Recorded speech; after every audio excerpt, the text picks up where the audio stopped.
Occasions of Sin by Elena Groff, Volume 2 in the Passing Right series.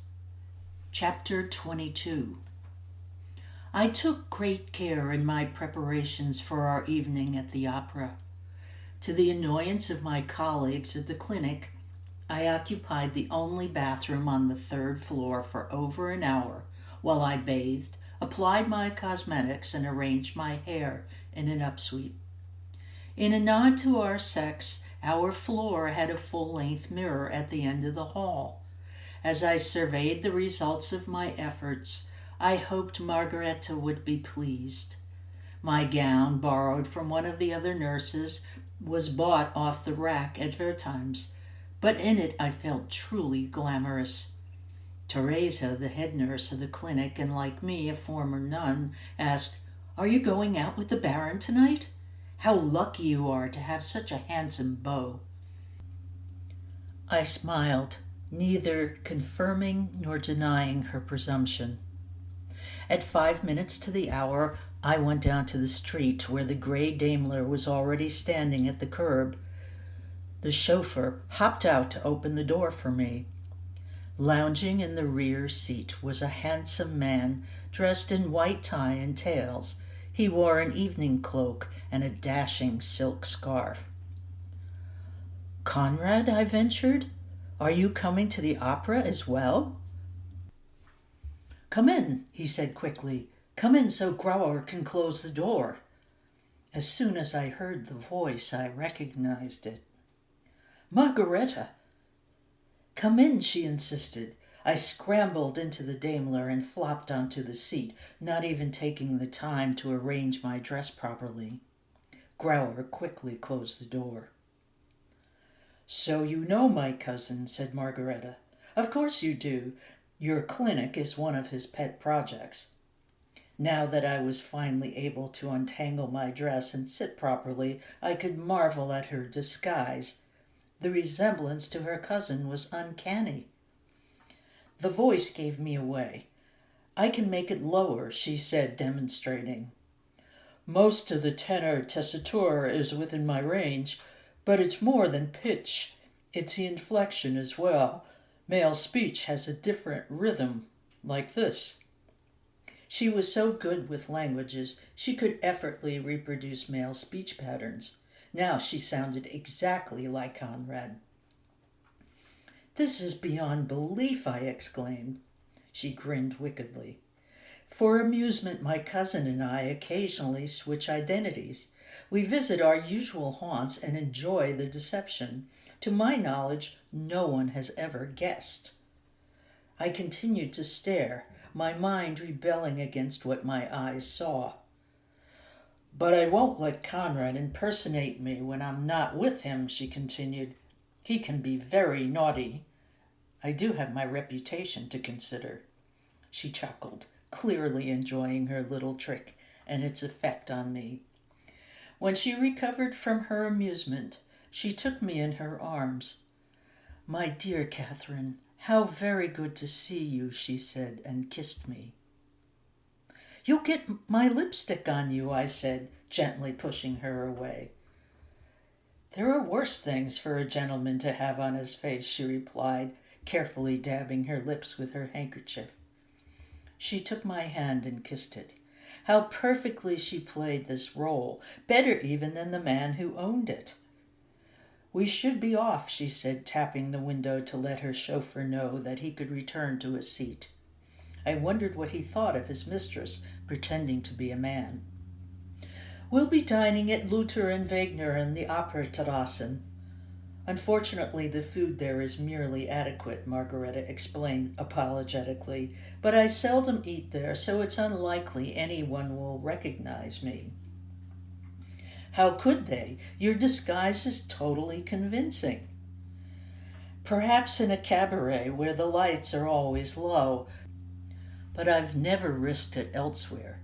Suffice it to say, there would be quite a scandal if anyone saw through my disguise." After patiently waiting in traffic for half an hour, our driver finally pulled up to the entrance of the opera house. In the better light of the lobby, As we waited to check our wraps, I marveled at the effort Margarethe had put into her disguise. "Good evening, Herr Baron," said the cloak attendant, who evidently knew Conrad. Margarethe smiled with evident satisfaction. The restaurant was ornately decorated and rather ostentatious. The waiter pulled a chair with a plush seat away from the table for me. Margarethe deftly flipped away her coattails as she sat down. "How often do you play at this masquerade?" I asked when the waiter was out of hearing range. "Often enough," she replied vaguely. She asked if claret would suit me. As I listened to her consult with the wine-master, her male impersonation continued to fascinate me. Her speech and gestures were unmistakably masculine. She had oiled her hair and combed it back, which showed her fine, smooth forehead. She wore no makeup, save something to darken her upper lip and chin slightly, thereby giving the impression of a clean-shaven blonde beard. Her hands were more closely manicured than usual, and every trace of fingernail varnish had been removed. She wore cufflinks engraved with what I guessed was the Holdenberg crest. The white waistcoat hung perfectly. No doubt she had bound her breast to achieve such a smooth line. "Are those your cousin's clothes?" "No, I had them made for me," she said casually, not looking up from the menu. "My cousin's coats are too large in the shoulders, and his trousers are a bit snug in the hips. It makes me uncomfortable and spoils the effect. You see, it's all about the impression. The mind sees what it expects, and then invents the rest to suit the expectation." She raised a brow. "You're intrigued." "Who wouldn't be?" She chuckled softly. "At least you're not appalled." "Actually, I think it's very clever. Countess Stala remains properly in mourning while her look-alike cousin goes out on the town. Brilliant." She asked what I would like to eat. For herself, she ordered venison very rare. I chose the rack of lamb, which was excellent, although the portion was far too large. The sight of all that rich meat swimming in bloody juices left me feeling slightly nauseous. I left most of it on my plate, which made me guilty about the waste. "Is the meal not to your liking?" Margarethe asked with a frown. "Order something else." "It's delicious, but I'm too excited to eat." I smiled, which seemed to deflect further questions. After coffee, Margarethe took a gold watch from the little pocket of her white waistcoat and looked at the time. We should be on our way. Curtain in 10 minutes. The lobby was already filled with men in white ties and tails and women in elegant gowns. On the arm of my handsome escort, whose admiring eyes never left my face, I felt quite elegant myself. Presently the chime sounded, signaling that it was time to enter the theater. We took the stairs to the parterre, where our usher unlocked one of the lodge doors for us. "I took all the tickets," Margarethe explained as I gazed curiously at the empty seats around us. "We have the box to ourselves." Her strategy was not only resourceful but delightful. I could hold her hand during the performance. However, as I stood with Margarethe at the front of the box to survey the theater, I saw that our privacy was limited. The ladies in the surrounding boxes were scanning the house with their opera glasses to note anyone of social importance. Several boxes away, a gentleman waved to us. Margarethe responded with a smart Prussian bow. "Who is that?" I asked in a whisper. "Brüning, the Chancellor of the Republic and the head of the Catholic Party. We must avoid him at all costs. I don't know enough about my cousin's political activities to pass for him with the head of the party." Margarethe stepped back from the railing. "Best we sit down to avoid drawing notice."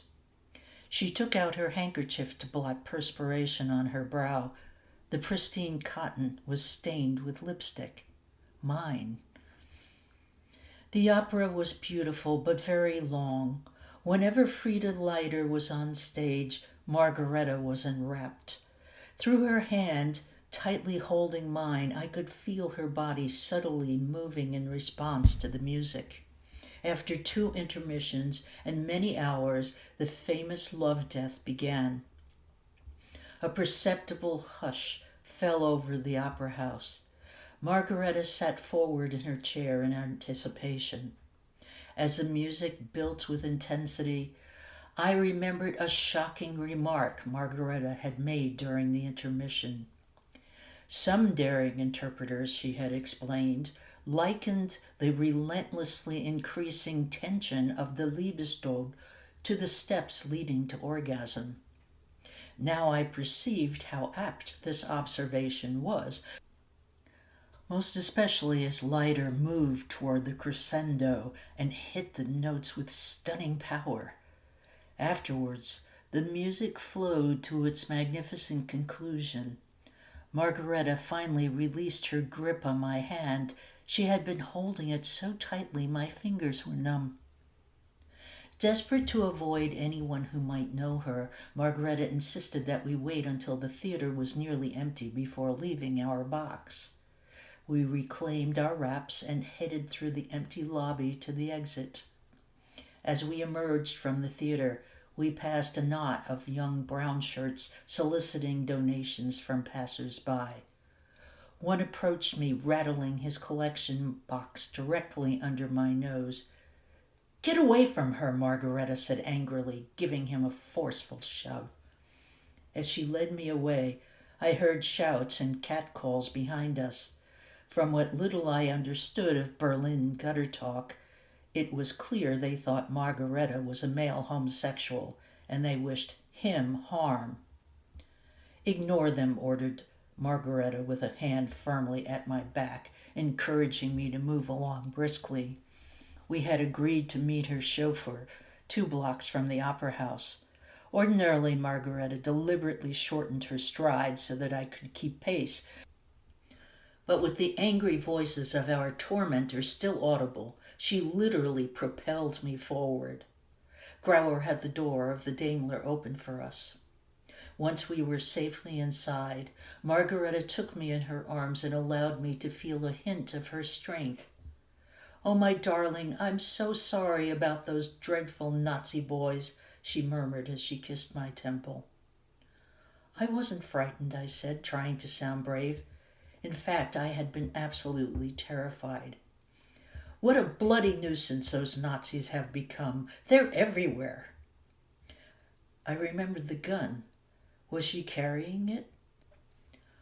I asked, and she lifted her trouser leg to show the holster strapped to her ankle. I involuntarily shuddered. Margarethe's chauffeur, sitting at attention in the driver's seat, announced his impatience to get away from the dangerous scene by clearing his throat. "Where shall we go now?" Margarethe wondered aloud. "Home, I suppose." "Nonsense. The night is young. Let's go dancing." I was too surprised by the suggestion to respond. She took my silence as assent and gave Grauer instructions. After a brief drive, we came to a place where the neon sign flashed, "El Dorado." "This is a place where men dance with men and women with women," Margarethe explained. I surveyed the scene with trepidation from the window of the Daimler. From the outside, all seemed harmless enough, just another shabby building with a neon sign out front.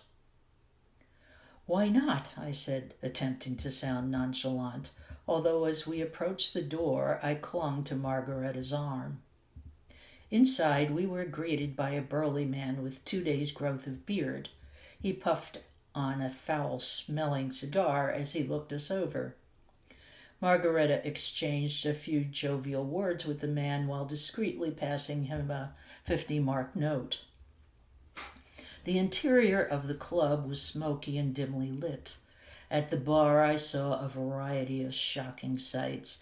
Women dressed in men's suits, some in dinner jackets, some wore monocles. Some of the men, and they were clearly men because the hair showed on their chests, wore extravagant gowns. Uneasy with such strange sights all around me, I reached for Margarethe's hand. She put her arm around me.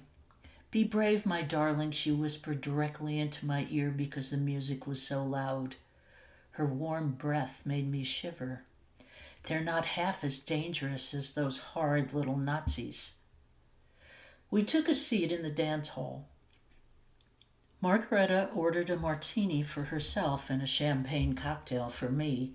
We sat for a while listening to the band, which was playing raucous swing. Hearing one another over the music was impossible, so we didn't speak. There were all manner of combinations on the dance floor: men with men, women with women, men and women. The orchestra began to play romantic favorites, and the star of the show, Claire Waldorf, took the microphone to sing Eine kleine Sehnsucht. Margarethe rose. She bowed and rolled her hand from the wrist, extending her fingers to me. Even I, the social naïf, knew the meaning of this gesture. "I'm not very good," I protested as I took her hand. "It doesn't matter." We wound our way to the dance floor through the smoky haze and the uncomfortably close press of bodies.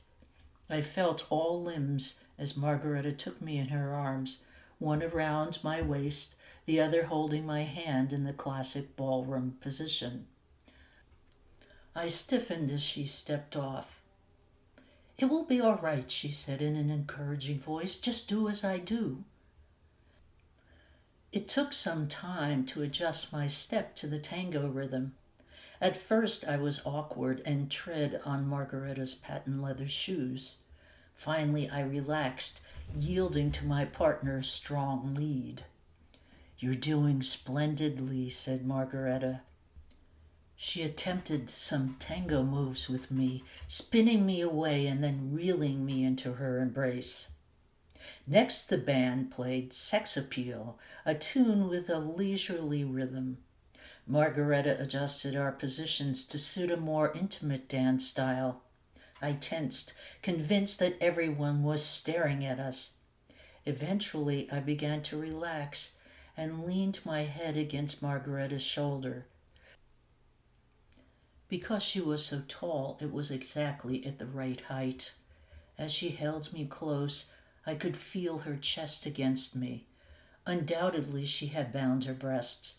I felt none of her softness, only the strength under pressure one might perceive in a well-muscled young man. Her cologne was unfamiliar. Her disguise was so complete that she had even worn a masculine scent.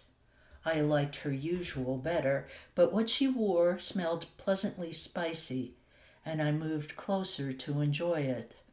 She moved closer too, and soon I found her thigh between mine, pressing suggestively against my sex. The sensation was very stimulating. I began to feel lightheaded. "I need to sit down. I'm dizzy." She laughed softly and led me back to our table. "You are a natural dancer," she said as we took our seats. I became lost in her eyes, where I could see my own reflection in the dark pupils, a tiny Katherine all dressed up and looking quite pretty. Then all thoughts of myself vanished, and I was aware only of the woman across from me and her elegant long-fingered hand resting on mine. "You are so beautiful, my dear Katherine," she whispered, and brought her face closer to mine. I could feel her breath on my lips as she murmured admiring remarks. She kissed me openly and intimately in front of all those people. No one seemed to notice, or if they did, care. Eventually I asked Margarethe the time, and she pulled out her pocket watch. 2:30, she announced. "Time to leave?" As much as I wanted to prolong my time with her, I nodded. While the chauffeur drove us back to the clinic, I happily rested in the crook of Margarethe's arm. When we arrived at Brunnenstrasse, our driver parked at the curb on the opposite side of the street. Margarethe withdrew her cigarette case. She hadn't smoked all night, but the cigarettes had evidently been in her pocket all along. She slid open the glass partition between the chauffeur's seat and the passenger compartment. "Perhaps you'd like a cigarette, Grauer," she said expertly, snapping open the case with one hand. Grauer gave a gracious nod. "Thank you, gnädige. I have my own. I'll just step out for a moment." This was evidently their signal. Margarethe's satisfied smile revealed that she had expected exactly this response. Grauer got out and walked down the street. The tip of his cigarette glowed orange in the dark. Now we were alone in the luxurious rear compartment of the Daimler. As Margarethe pressed against me and filled my mouth with her clever tongue, her bound breasts frustrated me. I so wanted to feel her softness, but I soon forgot my disappointment as I became lost in her kisses. She suddenly seemed everywhere all at once, one hand in my dress caressing my breast, the other approaching by stealth under my skirt. Then I remembered we were in an automobile, and the woman kissing me looked just like a man. Some terror I didn't understand possessed me. I forcefully pushed her away. "No, stop, not like this." "Relax, my darling, no one will disturb us," she said in a soothing voice, attempting to gather me close. "No," I said, pushing away her hands. "You can't really mean that," she said, again reaching for me. "Yes, I do. Now let me go." I wrenched myself from her arms and desperately fumbled with the door latch. Finally, the door opened and I jumped out, ripping the borrowed dress in the process. Without looking back, I dashed across the street.